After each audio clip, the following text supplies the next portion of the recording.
This is Leicester Till I Die TV. Watch and subscribe on YouTube and listen on your podcast platform. Hi everybody, Jerry Taggart here.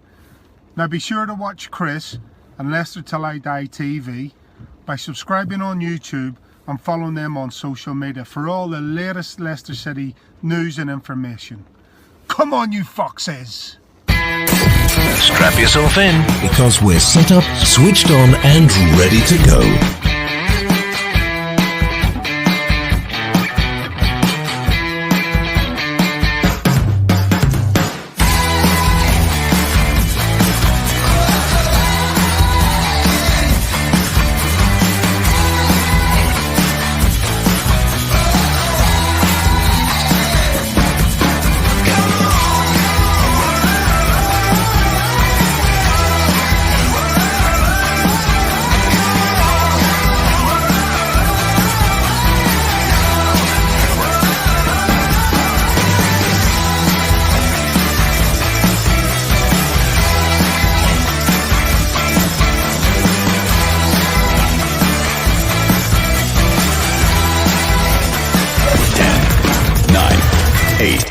Seven, 6, 5, 4, 3, 2, 1.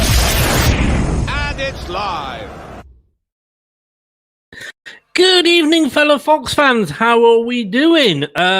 Better than me, I hope, because I'm sat here under the desk, because you can never see us only from sort of the waist up, and I could be in my pajamas from there downwards, but I've got everything crossed because at the moment I'm not sure how this is going. I've updated a few things today, and you know what they say, you should never update things when they're not broken, but I have, so fingers crossed that this is actually going to work. This is Leicester Till I Die TV. You can catch us on Facebook, the group Leicester Till I Die. If you're on the old Twitter sphere, at Leicester TID. And if you're on YouTube, we are on Leicester Till I Die TV. And if you're watching on YouTube, please give us a subscribe. We'd be grateful forever. Click that notification button and smash those likes. Like I say, I would be extremely grateful. So, inspired by the England win the other week? I wasn't either. My God, is this what we've got to look forward to? Well, if you're not looking forward to the Euros, at least you got Leicester Till I Die to look forward to. Leicester Till I Die TV, the home of the FA Cup winners 2021. Oh, and we have a Premier League trophy too. Now again, did that work? I know not. It didn't at this end. Fingers crossed.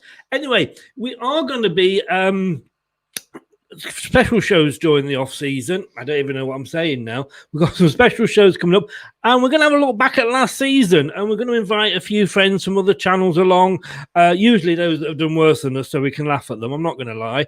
But we'll discuss their season, our season, the whole season, and what we thought. And I haven't invited this guy on because I want to laugh at him. I actually have a soft spot for Burnley, having lived there for sort of 20-odd years. So let's bring him in. Dan from the Burnley fan. Good evening, Dan. How's it going, Chris? You all right? Yeah, not so bad. Thank you very much. I will if this works. Okay, I don't know how it's looking. It's done all right so far. The videos have come on. It's been absolutely fine. It doesn't show it properly at my end, but hey, mate, you've got all some new channels out. Give all your channels and places a shout out. So yeah, I was originally through Cricket Field NTV, which we have now rebranded and become Turf Moorhouse TV.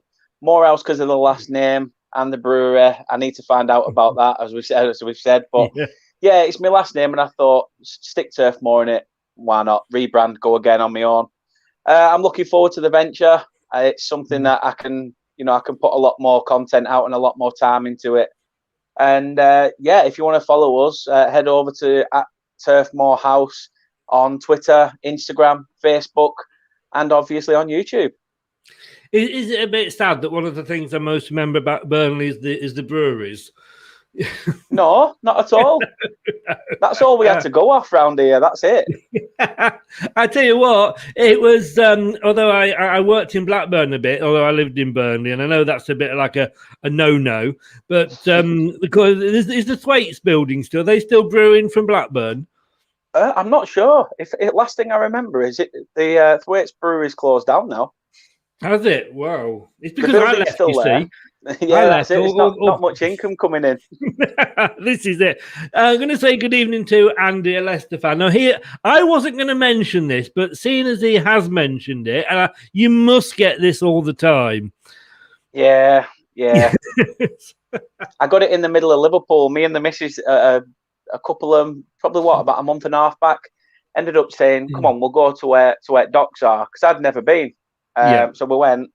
And there were a group of girls just piled out of this sort of like bar in the middle of the day.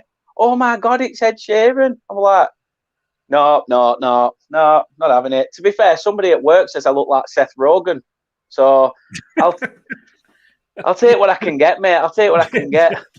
I'm going to say is when you get to my age and look like me, and they say I look like the Michelin Man, then you've got to worry. So take Seth and Ed while you can do, mate. Hey, Chris, it's one of those like what you said. If they could see the bottom off, they probably would say the same thing. I've never seen Ed Sheeran's bottom off, so let's not go there, shall we not? I'll leave that for you to think about. But we're not looking back at last season, and I've got to be honest with you. Like I say, I mean, I lived in Burnley, as I've said many times, for sort of 20 odd years, and my kids grew up. The first games they saw were Leicester versus Burnley. I think you were then known as Burnley 0 because it was the Chris Waddle years. And not the best time to be a Burnley fan, Definitely was it? Definitely not. No. But what happened? Basically, I've just got to ask you those two words. What happened? Last season was one of those for us that was it probably one of the scariest seasons we've had as fans. Obviously, we weren't able to be there to try and get behind and be that 12th man, which, for a team like Burnley in such an old style stadium, it's, when the fans get behind the team, it echoes and it does ring. The town buzzes from it. Yeah. So that's a big loss. I mean, I know we said about stats and things like that off camera, and the one stat that everyone speaks about is the most away wins in a season for teams. Usually Turf Moor's a bit of a fortress. Hasn't been. I mean, I know we started the season plagued with injuries. That on top of such a depleted squad and a squad that's just carrying legs basically. Yeah. It was difficult, and like I say, I think it was 2 points out of 7 games at the beginning was a bit difficult. Was really difficult to take, and to be honest, I honestly thought this is the season that's it. We've been found out. We're on the way down, and again, like everybody always says, you'll be right. You'll be right. Sean Dyche will find something, and he did. So I don't think that'll happen again next season. I think obviously there's got to be a lot. It's just it's going to be it's going to be an interesting summer for us fans. Put it that way. Yeah, Miss Melina. Good evening. Why aren't you at work? You should. What time is it up in over in Canada? It's 2:10. You should be working.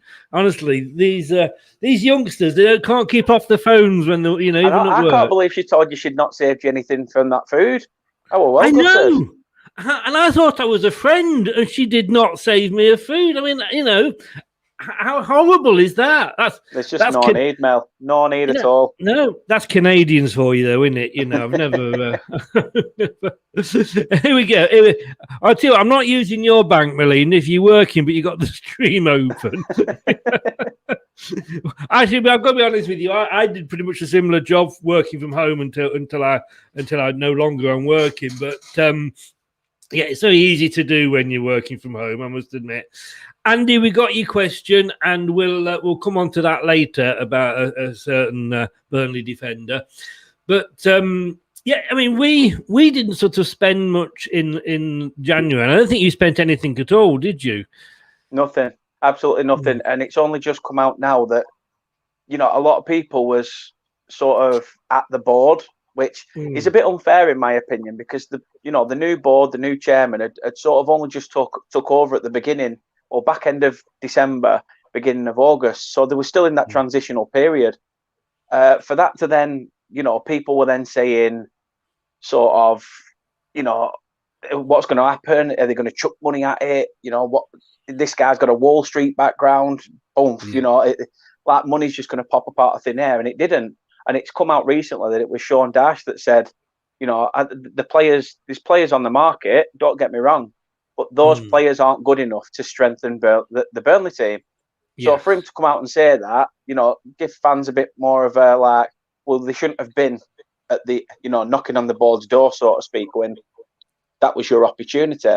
But it's not. This summer is the opportunity. They've had chance. They've had a good couple of months to sort of get the feet in the door, get comfy, start to work out finances. Now that the season's over, the TV money, everything else, and they can look at what they can give Dash, and that's if Dash is still here. I mean, I'm guessing we'll probably have that chat as well later, but we haven't, but we can by certainly. I mean, I'll make a note of that. Yeah, I mean, the thing is, I agree. It's very difficult because I think once they think a club's got money, and we discovered this when we won the Premier League, the prices that we were asking for, when we went to inquire about places, there's only another 5-10 million added on.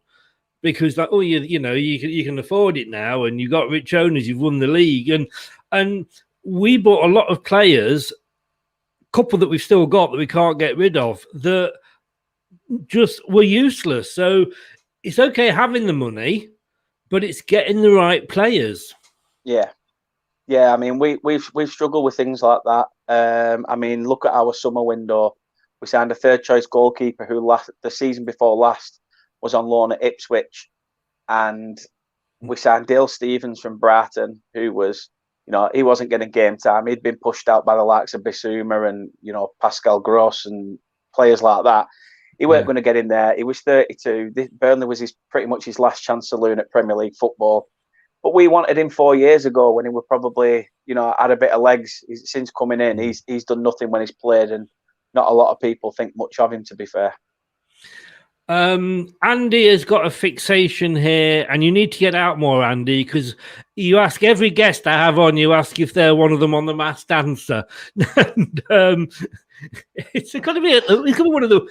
That has got to be worse. I sooner watch Arsenal play, and that is saying something.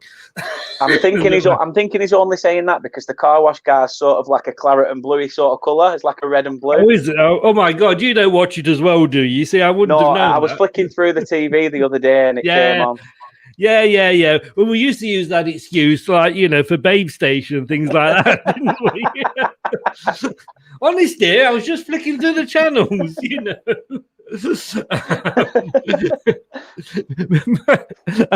Don't know who this is. Facebook user. Personally think Burnley are doing all right for a team that's going to sit around mid-table, but bet you wish you had owners like ours. I think everybody does, don't they, in fairness? Yeah. I mean, you look at the togetherness. It's not even just about having an owner that is coming and put money in and things like that. Because if that was the case, you could look at the situation that was at Bournemouth. The guy, when they got promoted, and you saw him come on Sky and ends up swearing, he's walking into a room like this, and everyone's thinking, you know what? Yeah, fair enough, that it's decent enough, but the solidarity, the togetherness, the fact that everybody works for each other at that club, at your club, sorry, and it's nice to see from outside as well, because. I think at the moment, when you look at it, Leicester are a team that you just can't hate. No, that's nice. Thank you for that. People hate, some Chelsea fans might hate us at the moment, but it's weird because, again, during the season of when we won the league, anybody other than a Tottenham fan wanted us to win it, and I think it was the same with the FA Cup this year. Everybody sort of, other than Chelsea fans, really wanted us to win the FA Cup. that said, we soon lost it when we sat Ranieri. But yeah, it is. I think what I like about the fact that the owners we've got, and we weren't sure when we got them in, and it took a few things that they did, like buying the stadium back for us. And they didn't do anything without checking with the fans first. But I think it gives hope to all clubs. Yes, we've got rich owners like yourselves with these new people, but they're not Man City rich. No. They're not Chelsea rich, but it takes us up just one step up the ladder, sort of thing, and it gives hope that. Because I don't still count Leicester as particularly as a big club, and I don't think we'll ever be seen as a big club. But it gives the likes of, say, like the Burnleys and the Villas and the Palaces hope that it could be them one day. Well, yeah, and I think obviously I know you said that if we've got time, we'll touch on the Super League, and that's pretty much what pretty much fits into what you're saying there. It gives teams like us, Villa. I mean, people still go on about Leeds being a big club. No, they've had the heyday. We've had our heyday in the 60s and 70s. Yeah. But does that mean we're a big club? No, because we don't. We get still talked about as little old Burnley that are punching above their weight. But, teams like Leeds and Newcastle and stuff that have dropped down divisions and then come back, they're still massive, apparently. So it really annoys me, things like that. I agree totally. And I did used to remind the Spurs and Arsenal fans when I was on these shows that, Blackpool used to be a big club once, and Bolton and Burnley, if you go back far enough. But it is something, at least it's something that Spurs and Arsenal have got in common now, that, they're both crap. But I didn't realise until I looked today, and I'm sorry, like I say, it's not going to be good reading for you, some of these it's things. fine. But fair enough. I didn't realise you sort of were where you were, to be honest with you. I mean, there was 3 worse teams than you, and I don't think you were necessarily ever in danger of going down. But 17th, I hadn't realised you were that far. I mean, had Fulham gone on a better run, when they went on that good run, if they carried it on, you might have been in trouble. Oh, massively. I mean, we played Fulham our probably third, I think it was our third to last game of the season. And, they had to win. But, we turned them over 2-0. I mean, you could see on the face of Scott Parker. He was already dejected. It was a sort of, we just come off the back of, I think we got beat at Leeds, remember rightly, and then played Fulham. And then, like I say, after that, we suffered the loss to Liverpool. We suffered the loss on the last day of the season away at Sheffield United. And them 2 losses, and teams like Brighton nicking the odd point and Southampton nicking the odd point here and there, is where it got us to 17th. I've always said as a Burnley fan, stop punching above your weight, because a lot of people sort of sit there and go, oh, well, that team that we've got, that we've had for 3 or 4 seasons, finished 6th or 7th or whatever. And I'm like, yeah, they might have done, but we were a team at that time that punched above our weight. That's like asking you guys after winning the league to go on and win it consecutive years in a row. You know what I mean? It's not going to happen. It's not going to happen. It happens once in a blue moon. And speaking of blue moons, they're the only ones that Flaming have had it done to them. But in regards to Burnley, I think 17th and above every season it's a solid foundation. I think even for any club, staying in the division has to be key. Yes, there has to be a time where you need to sort of, you need to branch out a little. You need to think, right, well, we should be a mid-table team. And if we get anything above that, I've always said I'd take 13th, 14th every season. Now, that would be great for me. But I'm hoping, as I say, for a strong summer this year, and we can be mid-table. But who knows what happens? It's all about calculated risks and, money here and there in it. And that's the difficulty, isn't it, at the moment, I think, is the risk with the money, because we do know how quickly it can go wrong. And, there's been that lack of income, which I don't know how busy this transfer window is going to be, because I don't think the money is there. I mean, our owners, they've said they're obviously following on from the FA Cup that they are going to back us and put the money in. But, they're in the travel industry. Well, nobody's traveling, so it is a little bit worrying. I've got to be honest with you, but I mean, I can remember when you probably don't remember this, but when we had Martin O'Neill as a manager, and we came up through the playoffs, and we had a good season. I think we had we did have 3 League Cup finals. We won 2. We never flirted with relegation, but at the start of every season, I always said, "I'll take 17th and above." No, that's the main thing. Yeah, I agree and as with what Andy Andy says said, there, staying in the Prem. yeah, that is the number one priority, isn't it? But you do get some squeaky bum times. But all credit in fairness to Burnley, because that was the problem with Ranieri. After we won the league, we were sat, I think it was 17th or 18th, and he probably did have to go. As much, I would have that guy's babies. I love the guy, obviously, but he had to go at that point. But Sondage, I like Sondage. I think he's an excellent manager. He's been linked with Leicester a few times. I think it was good that the panic button wasn't pressed and you didn't get rid of him, because it would have been very easy to do. Yeah, that season we went down. I mean, the season he came in, there were a lot of questions. I'll hold my hand up. I was one of the doubters, thinking this is a guy you brought in that didn't really have much time at Watford.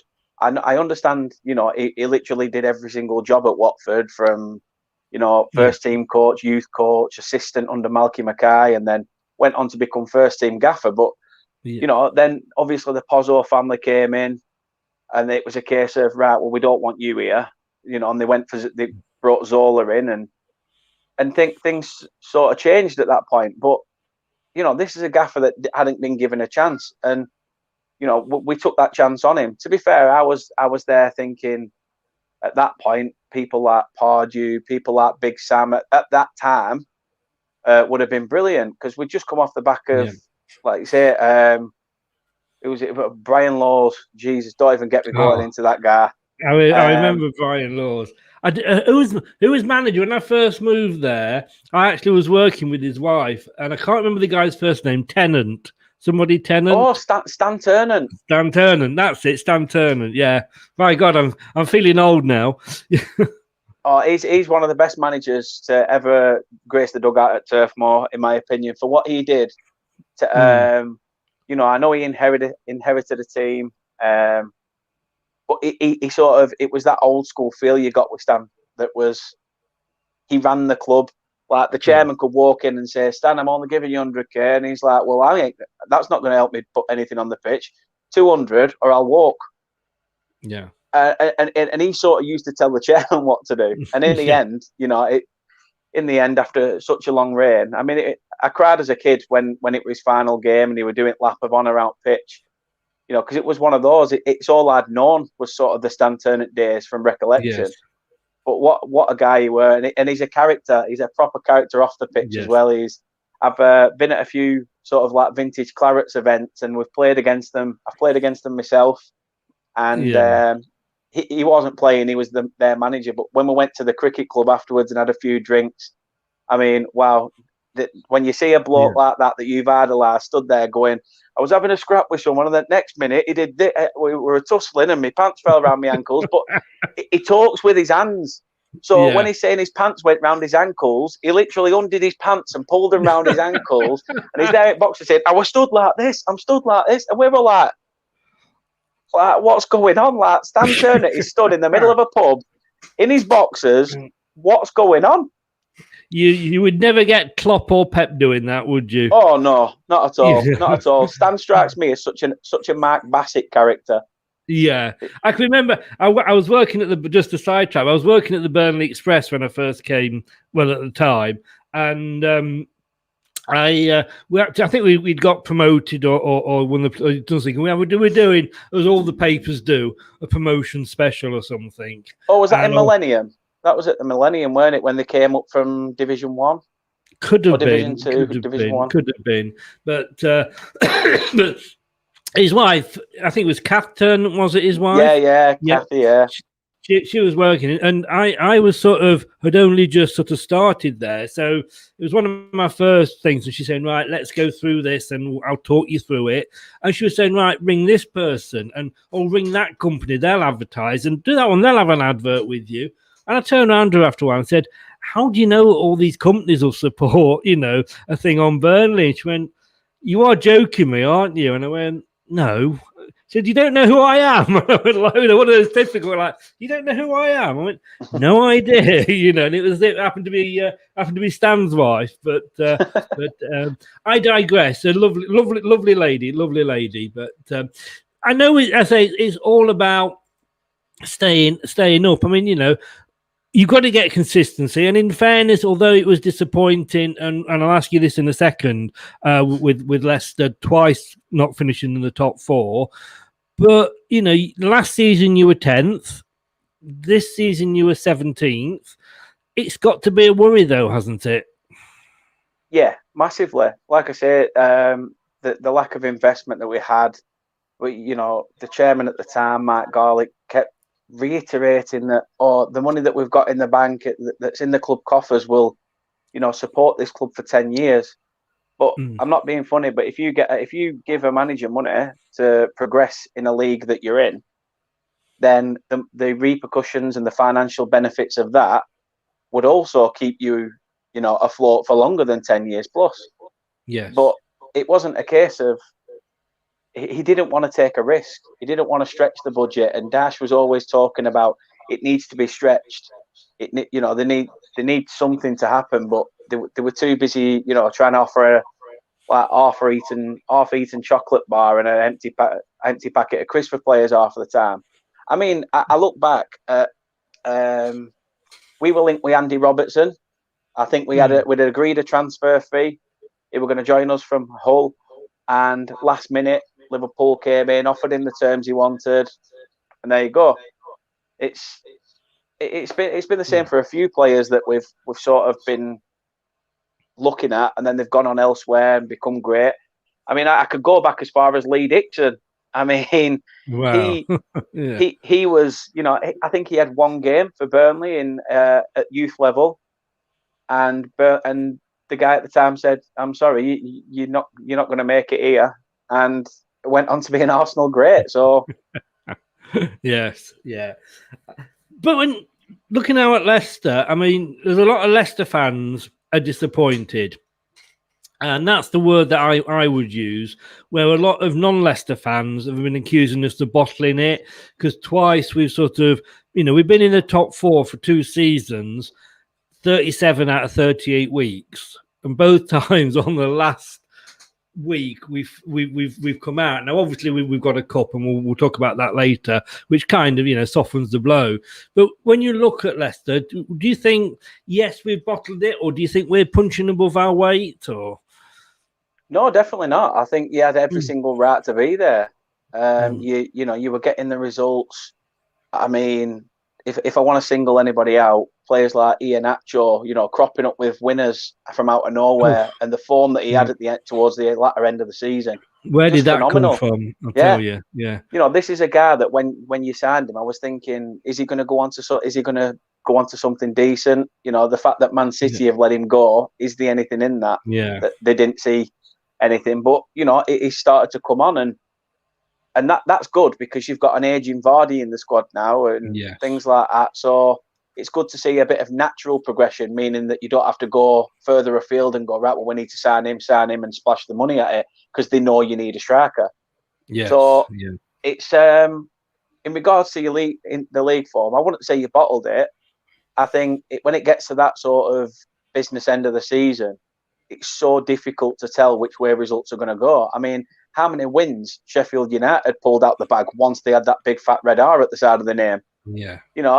If they didn't have that, it wouldn't surprise me if they probably wouldn't have won those games. No, it makes a big difference, because the pressure's off, isn't it? Yeah, it's massive. And like I say, Leicester for me, I feel a bit unlucky not unlucky. I feel a bit, what's the word, like, sort of unlucky, that because you didn't get there. But then on the flip side, as much as I don't like to admit it, that obviously Liverpool went on an incredible, back end of the season, and pushed, really pushed on, which nobody wanted to see. Everyone was saying, that top four was set. City, United, Leicester, Chelsea. Stop the count. Yep. But it wasn't to be. Oh, I wish we could have stopped the cat. I was doing my best Trump impersonations about the last 5 or 6 weeks. I mean, in fairness, though, when you look at the table, Liverpool should have been there from the get-go. They should have been there from the start. They shouldn't have had to come back strong at the end. And the fact that you look at Leicester 5th, West Ham was 6th. It was, I think, not the season that you can judge people by. It's not the season to decide this is the season we're going to sack the manager, because results are all over the place. Yeah. As you say, going back to what you first said about Liverpool, I think for me the reason why they've sort of faltered this year is because last year they pretty much put their neck on the line to win that title. The fact that they've come close for the past couple of seasons and they've not, they've sort of fallen at the last hurdle, or it just wasn't meant to be. So I think they put everything into it, blood, sweat and tears, and it's caught up with them this season. I mean, they had a massive loss with Van Dijk at the back, who's key for a team like Liverpool. But yeah, it's been a strange one. There's a lot of teams that you'd have expected to do better, and they haven't. But it gave you guys a run and a platform to go on. And teams like West Ham as well. So fair play to you. We all said that we would take the cup and 5th, which we got. And to be honest with you, I still wonder if the squad at the moment, when the question, like I said earlier, about who we're going to spend money on in the summer and have we got that money to spend, we've got a young squad, and if we get into the Champions League and we get into a really difficult group, that we get smashed every other week 5-0 and by Barcelona and Milan. But talking about smashing teams, and I'm sorry to bring this up, but it was a good our games last season. I mean, it was a bit of a change around. I mean, you gifted us. I'm not going to be honest with you. You helped us out in that first game with the own goal. I think it was only the second game into the season, and like I say, it was weird. It was a weird season, but you went actually ahead. Chris Wood, as he always does, scores against us. I love Chris Wood. I've got to be honest with you, and I wish he'd stayed. I don't think he got his chance, but an emerging Jamie Vardy, unfortunately, probably meant he was destined to go. But you got to still be happy with him, though. Yeah, definitely Burnley's player of the season this year. Came on leaps and bounds. Especially when our front two, as from the beginning of the season, wasn't firing. You can usually rely so much on Chris Wood and Ashley Barnes together. Yeah. You've got that sort of bullish forward that can knock it on for Wood, who can just run in off the shoulder and finish it. But it just wasn't meant to be this year for them two. It sort of just didn't work. We can see that off the field, Ashley Barnes has been having problems. He's recently been done for drink driving. And nobody knows the ins and outs. That's what's sort of hit me a little, that fans are quick to say, get him out the club now. They did it with, but we had Joey Barton that had a bit of a bad reputation. Danny Drinkwater, when he came to us, your former lad, had a reputation when he came. And he had a worse one when he left, didn't he? Yeah. It's all, I feel bad in that aspect, because a lot of, especially now where mental health's rife, and that he's a player that's aging, he's coming towards the end of his career, all this stuff could be on his mind. People need to sort of pull their nose out a little bit and think about, what's going through the player's mind at the moment, as much as it's a silly thing to do, and we all know that. Nobody knows what's going on up here. But yeah, fair play to Chris Wood. Him and Matej Vidra towards his latter end of the season have worked combined really, really well. It's given us a lot of chance to press, sort of be more attacking. But then, as much as it's become a little bit more interesting to see, and not as boring as it usually is, it's meant that we are a lot more prone to conceding at the back, which has been, especially when you've got a defence that's been an absolute stalwart for numerous seasons. And it sort of hurts when that happens. I mean, looking at that, I mean, the 4-2, like I said at the start of the season, and I don't think your season ever really took off. You're not like, say, I mean, Spurs were top at one point, they dropped away. Southampton were top at one point, they dropped right away. You never really, and I think it shows with that first game, you never really got going this season. The second game was different because we were looking at yesterday. You were down or thereabouts when we played you the second time, and it was the start. I think of there was yourselves. I think it was West Brom we were playing, and there was 3 teams down the bottom, including yourselves. I said, "Oh, this is going to be like the easiest 9 points we're going to have all season." And then 4 minutes into the game, Vidra went and scored for you. Yeah, we've had that though this season. We've had quite a few games where we've pressed early on in the game. We've gone 1-0 up, and it's bit us in the backside. We can't see it out 90 minutes. And to be fair, we've sort of had a similar outcome to Fulham in a way, where we've pushed on, got that early goal, and we saw them towards the latter end of the season. Conceding in the dying minutes to hey Rich, you're right. Conceding to the likes of Liverpool in plus added minutes and things like that. It's a sickener. But we had it in 2 big games for me at the back end of the season, which was consecutively. We had Southampton where we go 2-0 up and we end up losing 3-2. At St Mary's. That was a shock. And then Newcastle, the Newcastle game at the Turf. Oh, that. I know we only went 1-0 up, but we lost that 2-1, and it was a game of 2 halves. If I know it sounds a bit cliche, but as soon as Bruce brought 𝕋𝕬𝕣𝕗 𝕋𝕬𝕣𝕗, sorry, it changed the game, and obviously you can understand why they went on to win it. I mean, we do lose points. Don't mention Newcastle to us. They stuffed it. I think they were one of the other teams, and they stuffed us 4-2. It's like, what? Where the hell did this come from? I mean, I don't know. You obviously don't study us that much, obviously, because we're an opposition team. But we could this season. We can go and beat Man City 5-2. We can go and lose to Fulham 2-0 or 4-2 to Newcastle.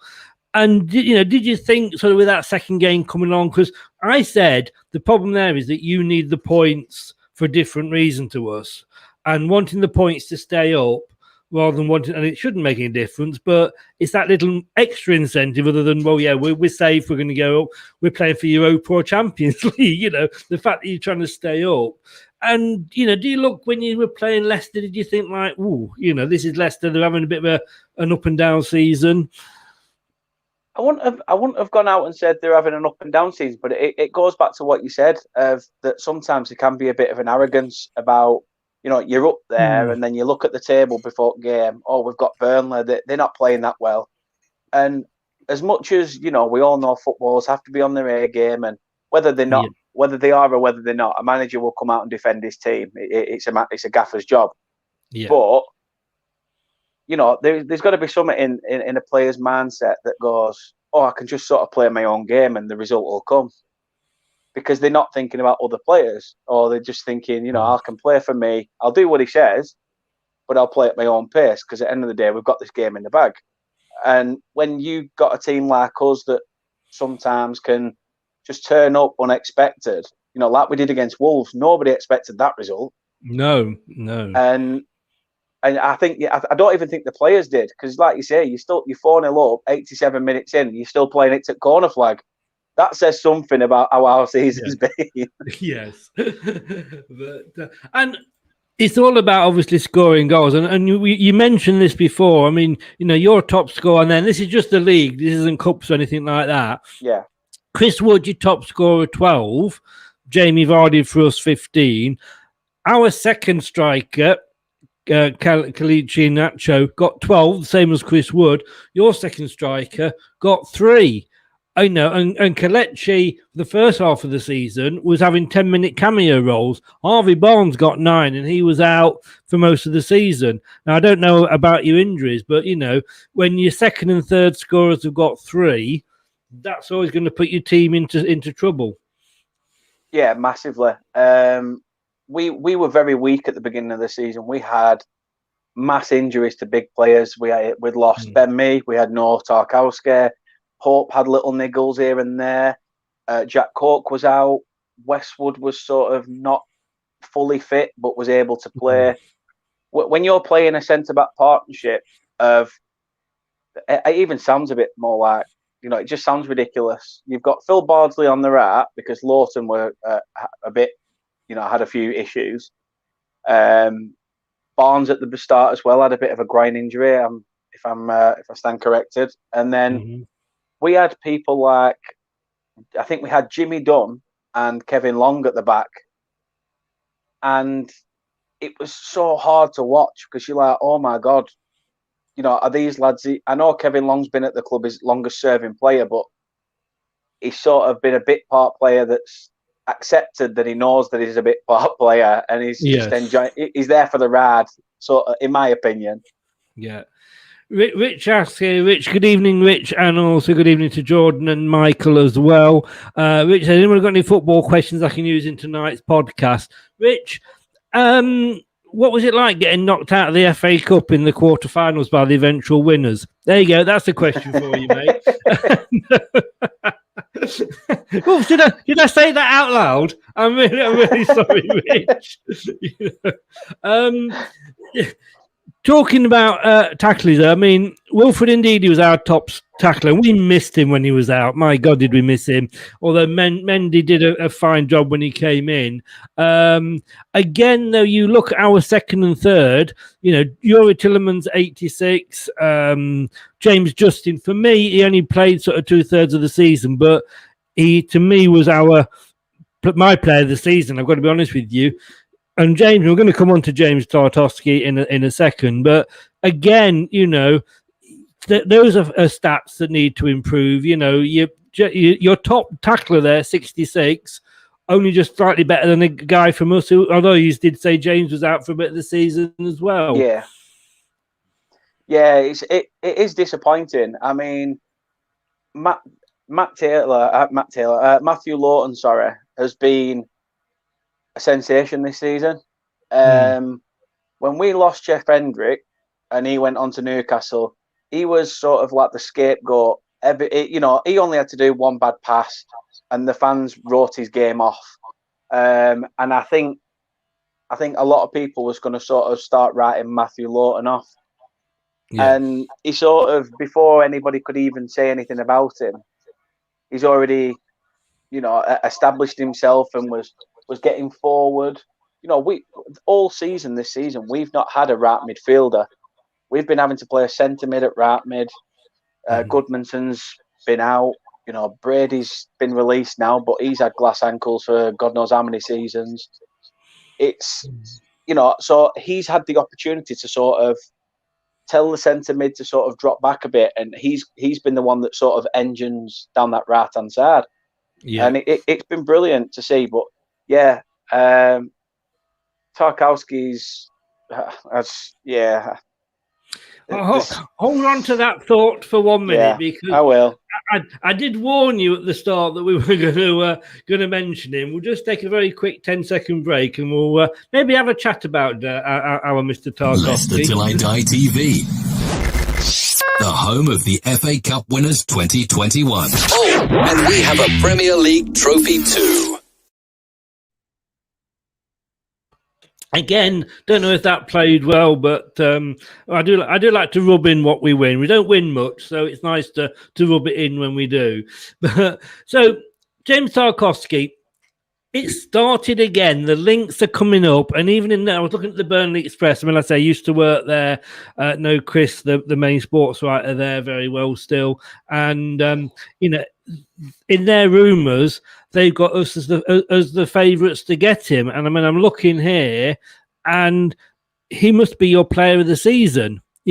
Most tackles, most area battles won, most clearances. Any team would be happy with him. Massively, and I don't understand. This is what shocks me about why he doesn't get into the England setup, because he's one of the best English defenders in the Premier League. Yeah. Pardon me. And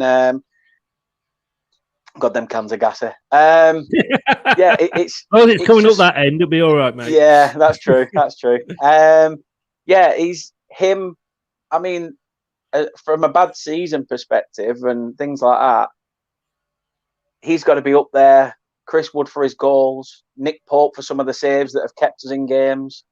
That's 3 players there, 3 massive players. For me, I can't say anything more than I'm resigned to losing him now this summer. Yeah. It's a shame to say, but I think this is the last time. I don't think we'll see him in a pre-season friendly. Put it that way. I mean, I think it was us and West Ham that Chris was linking him to. He'd be confused if he played for West Ham. He'd still think he was playing for you with the Claret and Blue, wouldn't he? But this time last year, we were heavily linked with him. I thought I was going to sign him. I wanted to sign him. I've got to be honest with you. He's like you say, he's a good defender. He's only 28, I think, isn't he? So you know, he's still got a bit of time on his side.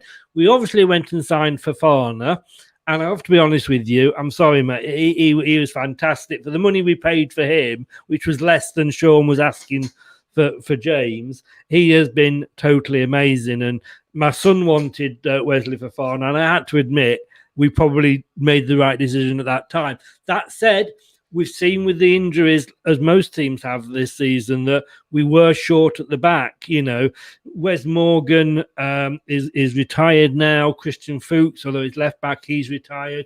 And Marty leaves a lot to be desired at times. So I can see us going in for him. You're resigned to letting him go. The rumours are that I'm reading, and I don't know how true this is, that Sean Dyche was going to keep him another season, let him possibly lose him on a free, rather than sell him now and get some money. That's kind of Irish, isn't it?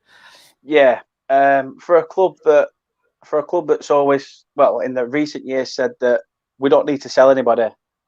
But yeah, if we don't need to sell anybody because we've got money there, why aren't you spending it? Why aren't you strengthening in areas that we are looking like League One, League Two? You know, it's abysmal sometimes. I've been screaming out for a pacey striker since we lost Andre Gray. That's never happened. You know, that sort of little and large used to work for us. You know, you had the likes of Sam Vokes and a nippy Danny Ings. You had the same with, you know, Vokes with Charlie Austin. And then again, Vokes with Andre Gray. But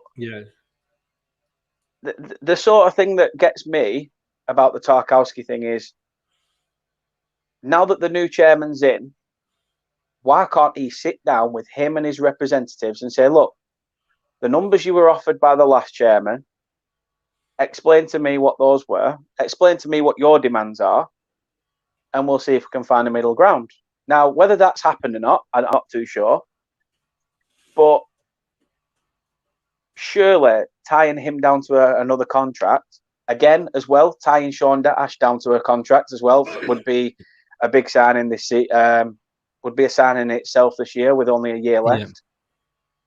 But yeah, if you've got the money and you don't need to lose a player, then give him a contract for another year on top, and at least then next year say, look, we've had this year out here because we wanted to see what we could do and progress with the summer of the new chairman. If it doesn't work out, or we have another season where we're 17th and languishing, you'll get your move. You know, you can go on that with our blessing. Yes. But it seems like, you know, he's even come out as Tarkowski and said that I was offered a deal. I was offered terms that were not on my say-so. It was, you know, the money's there, blah, blah, blah, but the club wanted that option of extending it. And he didn't want that, which is fair enough. You know, a player would want to take, at 28 as well, would surely want to take a hold of his own career and go, look, I don't want it being in the club's hands. I want it being in my hands. I want that power.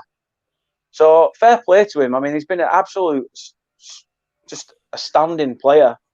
And do you think that Leicester's the sort of club that would attract him? Yeah, I'd say so. Why not? Why not? I mean, it was only a couple of seasons ago I thought, oh, he could probably fit in at Spurs as like a Vertonghen, sort of, a change for Vertonghen. But then, sometimes people look at players like that and think, nah, he's not going to get that move. I don't see why not at Leicester. I think he has got that sort of hardball defensive tap that Wes Morgan had, that's a bit sort of like old school, but then he's also got them few tricks up his sleeve, for the modern game.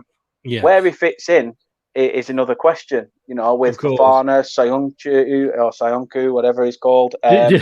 Do you think he would be Soyuncu? I know. Why can't we just sign Chris Woods again? I can say Woods, but or Wood, I should say. But do you think? Because if he comes to Leicester, and what people are saying is that he wouldn't necessarily be a starter, but we're playing on four fronts. We've got the two cups, as long as we're in them, of course. We've got the Premier League and we've got the Europa League. And you're going to get niggles, and a player that plays on a Thursday in the Europa League, might not be fit for the second. Would he come to us knowing that he might only be like the second choice, if you like, as in, having said that, maybe Europa League's not a bad second choice if he's picked for that. No. Or would he say, no, I want to be starting? What kind of, I don't know how well you know him, but what sort of lad is he? He seems loyal enough. I say that, but then I can also contradict that statement, because when we signed him from Brentford, he said that, his back were playing up and his leg was a bit dodgy, and he sat out of a game, and the next minute he was announced by Burnley Football Club. And, in the summer, he started coming out, in January, sorry. He's like, I'm going to have to sit out of a few games. I'm feeling a bit jaded, and we're thinking, hold on a minute. You've played this one before. You can't cry wolf a second time. It was sort of like that. So we were sort of resigned to losing him in January, and when we didn't, it was almost like, oh, right, okay. But fair enough. Why not? He's got a lot of things. He's got to look and think, right, 28, I've probably got, a good solid 4 years before my football career starts deteriorating. If I want to kick on now, I need to, progress and push on.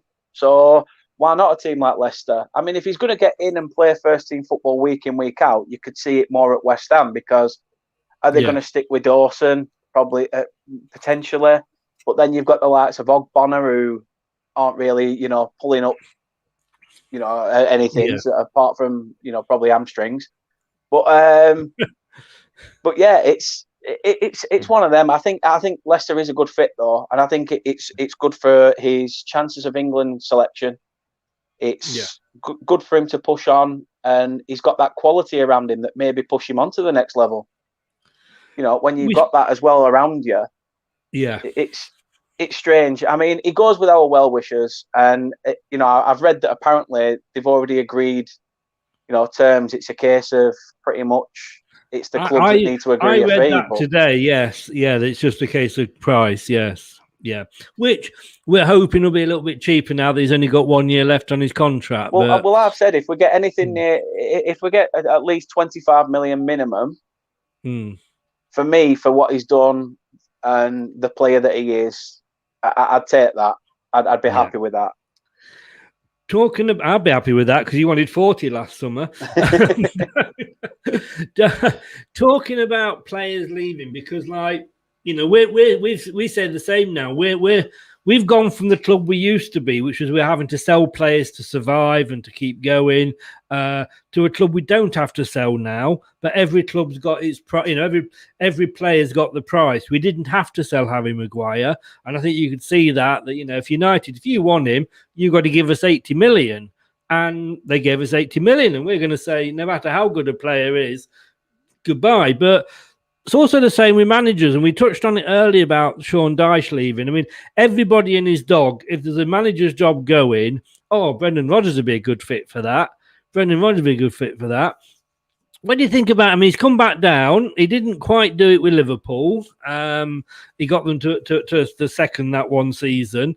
did it at Celtic, but as I always say, you and me could probably do it at Celtic, especially when Rangers were even in the same league. Can you see him being at Leicester for a while, or do you think his head will get turned? Maybe not now because he's in the middle of a project, but maybe next season, or do you see him, going now? I can't see Rodgers leaving. I think it's a bit similar to Sean Dyche, the Sean Dyche situation with us, that he's not just a manager. He's not just there to take control of a team of players. He's building a legacy off the pitch as well as on it. And why would you want to leave Leicester? I mean, if you was a club that was on the stock market, Leicester would be at least one of the top clubs for growth in recent years. If people were thinking, Spurs, when he was linked with Spurs job, why would he want to go there? Why? Yeah. There's nothing there. There's no terms of growth. They've gone through Mourinho. They've gone through Fleming, probably every other name they could think of, and now they've had to resort back to some Chelsea rejects. His first channel I went on that was saying, "No, he's coming to us," and I said exactly the same. Why? No, I agree. It's steady progress at Leicester, and it's working for him. And fair play to him, because again, he's another manager that, okay, he sounds like he's just woke up when he's talking in interviews, and that he couldn't be bothered speaking. But other than that, I suppose it's a lot different to Pearson. A team whose manager sounds like he needs a fisherman's friend every time. Oh, don't even go there. That guy at least sounds like he smokes 20 a day, and that he's like, he does. He sounds like he's just come into the room after his missus has just pinned him against the wall, going, "Who were you talking to? Who have you been texting?" Yeah. But going down to Sean Dyche, then, you were said it right at the start. I think hinted you were worried about holding on to him. Pardon me. Do you sorry? No, it was just me. It's coming up again. Oh, sorry. I thought you were sort of doing one of those sort of Arsenal coughs. Then one of those. But you see, I don't know. No disrespect to Sean Dyche, that I can't see Sean Dyche at a Liverpool or a Chelsea or a Man City. He's been at Burnley a while now. You stuck with him when he went down. He brought you back up. He is keeping you up season in, season out. If he was to go to a club like a Palace or a Wolves that are managerless at the moment, he's going to be I wouldn't say any better off than he is at Burnley at the moment. No, I think the Palace one, when he was linked there, is such a sideways move. And it would be very reminiscent of when Coyle left us for Bolton. Yeah, it's like we said with Owen Coyle. I mean, this is a guy that's left to go to a club where he's what he played. I think he scored 29 goals for him. Oh, that makes you a legend, does it? that makes you a club legend. I mean, if that makes you a club legend at Bolton, I mean, to be fair, Warburton's is probably more famous in Bolton than Owen Coyle is. But yeah, they got some big names doing the adverts now, though. Well, yeah, true. That's true. That's because they're getting paid the bread. That's right. This is true. Very true. But yeah, sure. I mean, I could see him going to a side like Everton, but then at the moment, with the way that Everton, to be fair, I say that, but I'm talking the Everton of when it was sort of left by David Moyes. Yeah. Now it's a bit different. They've got the money with Mashiri. Is it Mashiri, I think? And Ken Rat sort of understood it. So yeah, now that they've got that bit of money behind them, would they go for someone like Dash? And I don't think they would. Probably not. And that was a huge surprise, Ancelotti. I mean, I can understand why. I can understand why he went back to Madrid. You've got to look at Madrid, haven't you? And you've got to say, I mean, football is like that chart where you've got like one bird at the top and there's birds going down and each one shitting on the one below. And that's football for you. And no matter how big you are, no matter how big Man United think they are, they lose Cristiano Ronaldo to Real Madrid. No matter how big Liverpool think they are, they lose Coutinho to Barcelona. It will always happen. And well, yeah. The thing I get with Ancelotti is, what would you rather do? Would you rather look out your office window and see, Sea and Sangria, or look out your window at Goodison and see some chav with his t-shirt off and a tag round his leg bleeping like mad because he's got to be home for 9. You know, what would you? I'd definitely rather be in Madrid. But the thing is, you're not going to get, you know, if ever you got a flat tire in Liverpool, you know, you can always get a replacement one because someone is always running around with a tire from somewhere. But hey, we're being very what's the word? There's a word for it, stereotypical or something like that. But, I want to thank you for coming on, but I just want to leave with this, and it's not going to be quick, but I want to try and make it quick because I'm conscious of the time. It's not a problem. I've got all the time in the world for you, Chris. You know, brilliant. Thank you, mate. VAR. We've as all clubs have, we've benefited from it. I mean, you know, in just in case Melina is still watching, I don't know if she is, but just let you know, we won the FA Cup this year, by the way, Melina. You know, she likes me to remind her because she does forget, you know.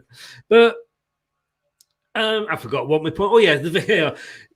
We nearly lost it at the end because we'd got all our strikers off. We'd got all the defenders on. Chelsea had gone the other way. Chilwell went off celebrating. And I said at the time, that is such a tight call. But if they stick to what they've done all season, it will be offside. If they look at it and go, oh, it's the cup final and what should we allow it, then it will be allowed. They didn't. They went with the way they've done. But I know I say we've benefited from it and we've also suffered with it. Every team has. But I think all of us, and I know why it came in because, you know, we were always blaming the referee. You know, the refs didn't know what they're doing. They weren't any good. Now we're blaming VAR. So we've just shifted the blame. But it isn't with the VAR, is it? It's with the rules. The rules aren't, you know, it's like trying to put Mercedes tyres on a Mini. Yeah. Which they probably do in Liverpool, let's be honest with you. but it's there's something that's got to be done with it, hasn't it? For the good of the game. I mean, why does VAR work in rugby but doesn't work in football? The reason is, as you say, because they keep chopping and changing and tweaking the rules season in, season out. What's handball? What's not handball? You know, can you go and have a manicure, or are you going to be offside if you do?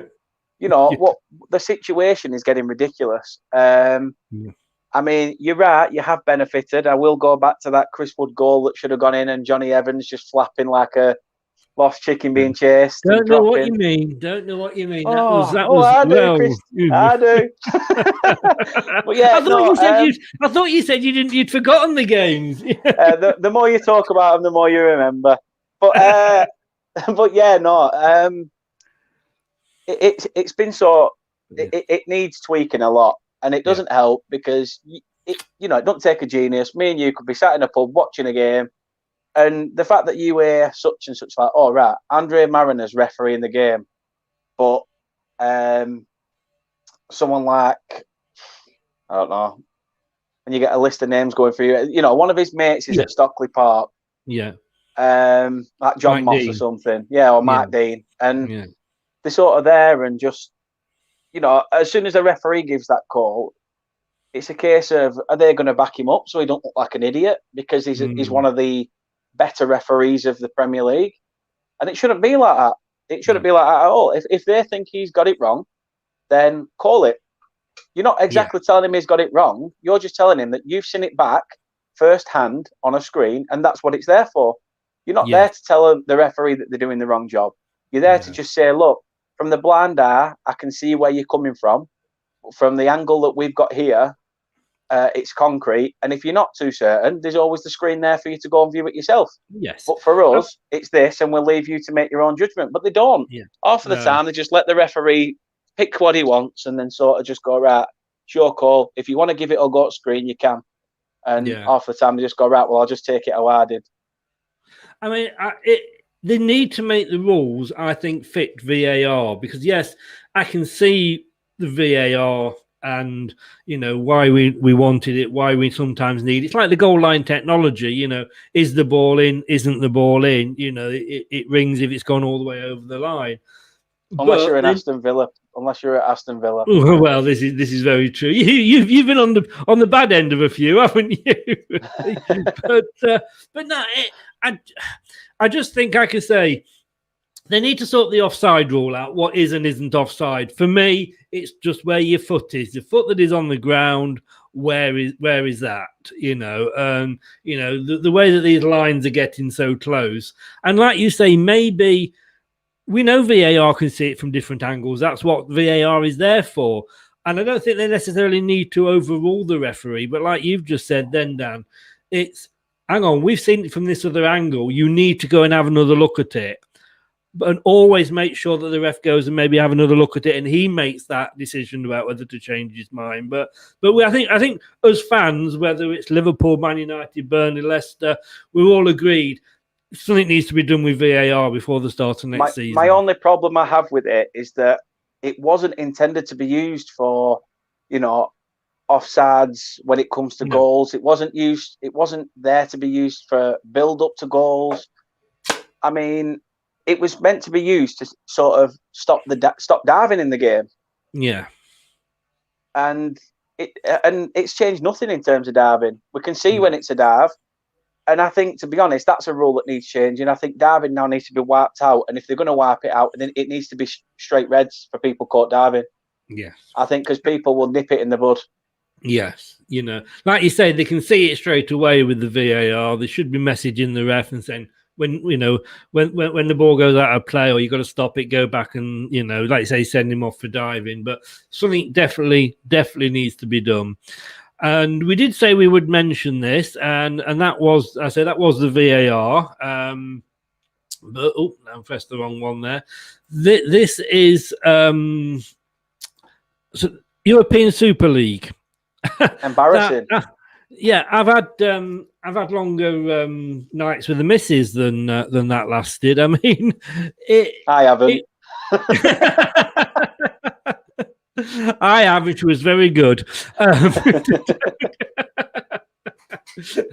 Sorry, mate. Couldn't resist that. Well, you put me off now. And memories are coming back. But it would have killed off football as we know it in this country, wouldn't it? I mean, if they were going to go, we would have developed a new Big Six. We would have developed new rivalries, but it isn't football. Football is about the fans. The fans can't afford to go to away games, when they're in Valencia rather than them being in Manchester or somewhere. And you haven't got that. I think you wouldn't see the Jamie Vardy's coming through like we have done, and players like that. And I thought, I've got to be honest with you, that the fans of the Big Six would want it because, we're going to be playing these big clubs all the time. But my God, it brought all the fans together, didn't it? Yeah, it was massive. I mean, you've got Man United playing Liverpool and you've managed to stop a game that, it usually plays out to be some sort of like 0-0. It's a ball fest that Sky drag on about for weeks. But it's one of them games where fans of both clubs came together, put rivalry aside, and this was something bigger. This wasn't about two teams hating each other. This was about two sets of fan bases uniting against greedy owners, against people trying to just get away. They didn't care about football. They didn't care about the pyramid. They didn't care about the teams that they were going to leave behind. It's disgusting the way that they've gone about it and how quickly they went about it. This is a process that behind closed doors has clearly been spoken about very thoroughly. And they've gone into it and thought that fans would buy into it because it's a case of, I'd love to see us playing Barca and Real Madrid and Inter and AC and all that stuff season in, season out. No, it's boring enough when you see United at the same league as Barcelona at Champions League sometimes, because all you hear about is, the Ole Gunnar Solskjaer winner in such and such, and you're just like, for Christ's sake, it's bad enough just having it that one season, and that's why we enjoy, like we had an All English final when those moments come about. But I'm still surprised why there's not been any repercussions for those clubs. That's been a big thing for me, because it sticks with me, the likes of Borough that no longer exist. Mm. You know, they had an owner that came in and he ruined them. But at the end of the day, you know, they had to liquidate. Yes. Yeah. Slapping a fine on these big clubs is like paying out pocket money. So that's not good enough, in my opinion. No. Docking points, potentially docking points would be a good one. I'm not saying demote them, because, you know, they just come straight back up. Well, Arsenal and Spurs might not, but, you know, they'd come back up, a few of them. But yeah, it's just demoralising what they've done, and the respect that they've shown to the other clubs.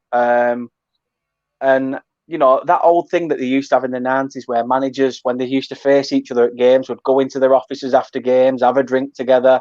Yeah. You know, Fergie would get the glass of red out and probably offer you a Wrigley's, you know, chewing gum afterwards. But you know, have you heard the latest rumours apparently that it was only one piece of chewing gum that he had for like 20 odd years?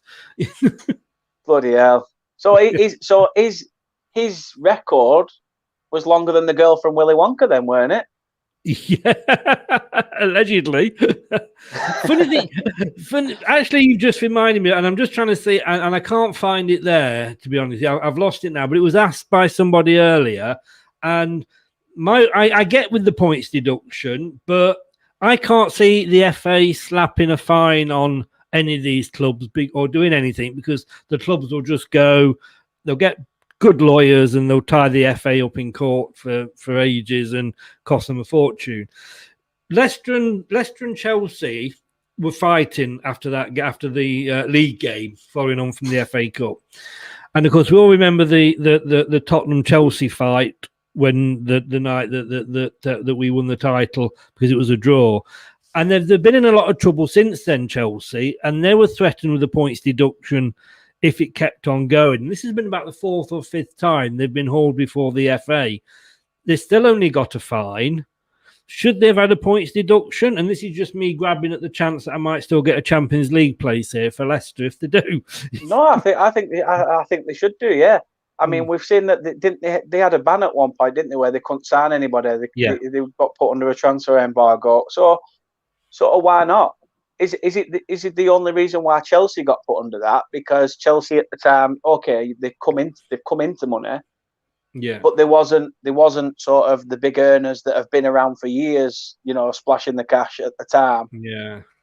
So you know, it makes you think. But I agree with you. I do agree with you. I do think there should have been some repercussion there. See, I'm not, because you could say, well, you know, do you then deduct points about Leicester? But you can say, well, it was our first offence, so maybe not. My only worry with that is that the people you're punishing really are, yes, you're punishing, you know, say Chelsea financially because they're then in the Europa League, not in the Champions League, but then you're punishing the fans.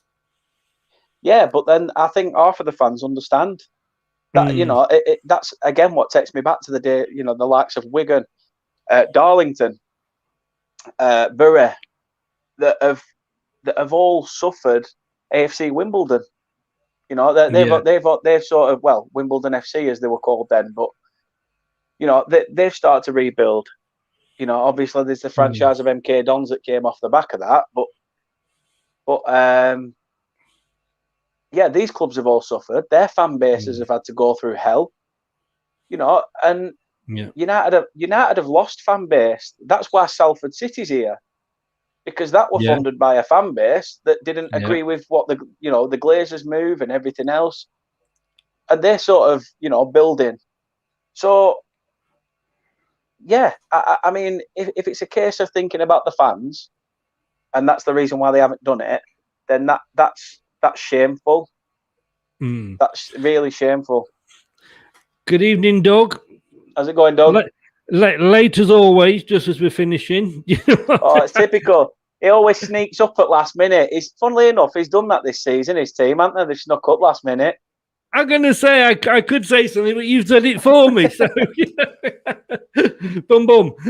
Dan, It's been brilliant. Thank you very much. I love these conversations, and I love them especially with clubs because, like I say, I don't see us as a big club, and it's nice to have these chats with, the likes of, like say, the Burnley, and I, still see us as that sort of size club. I can remember growing up.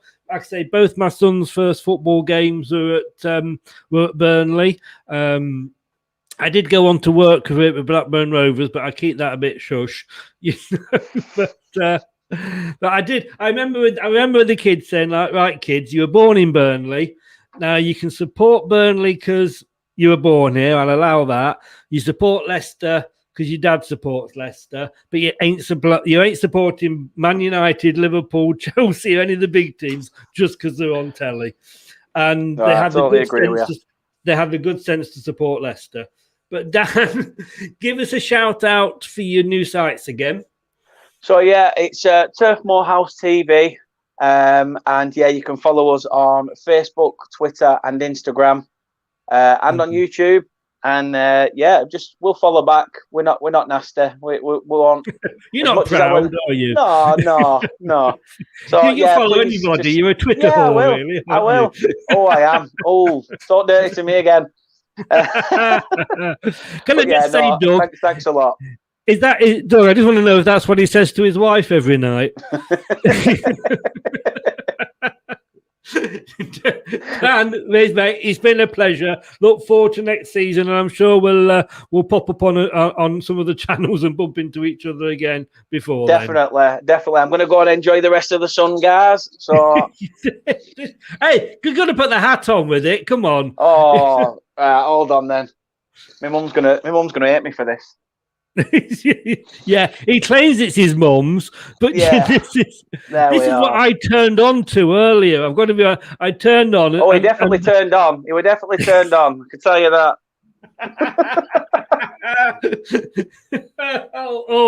On that, I should have muted you. Hey, mate, all I'm going to say is, what do each of us look like now?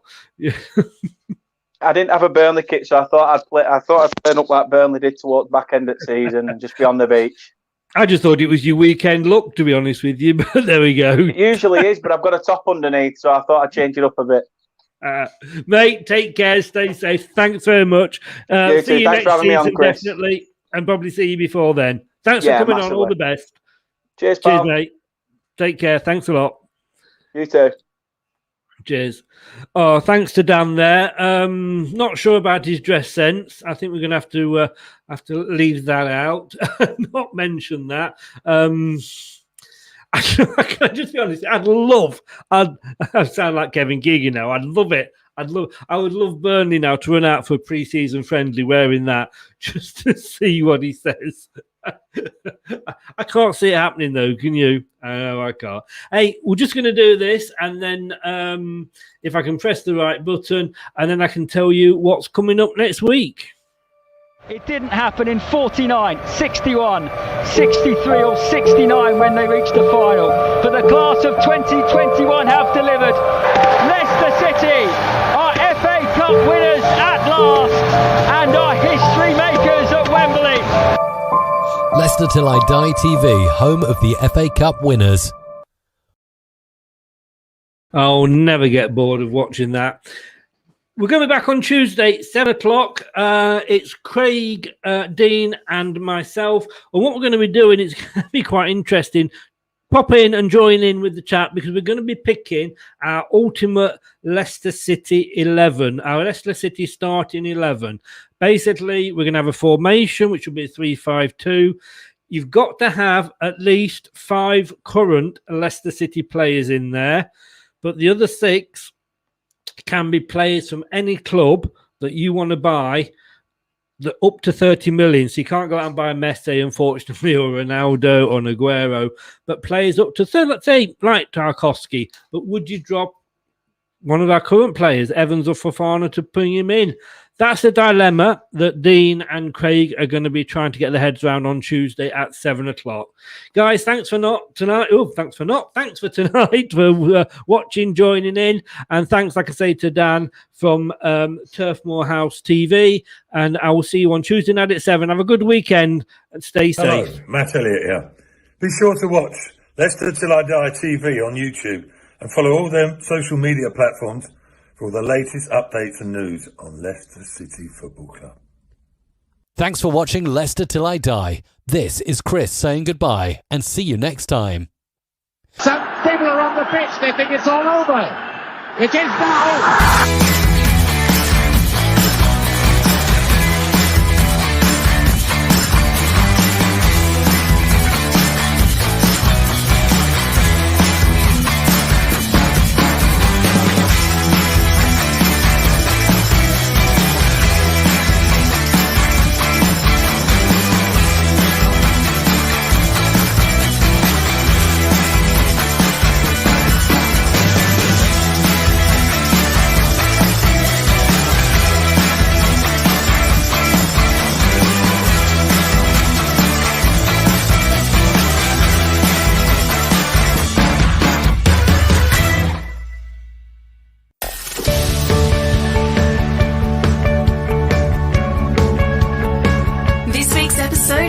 To an end. But the fun doesn't have to stop here.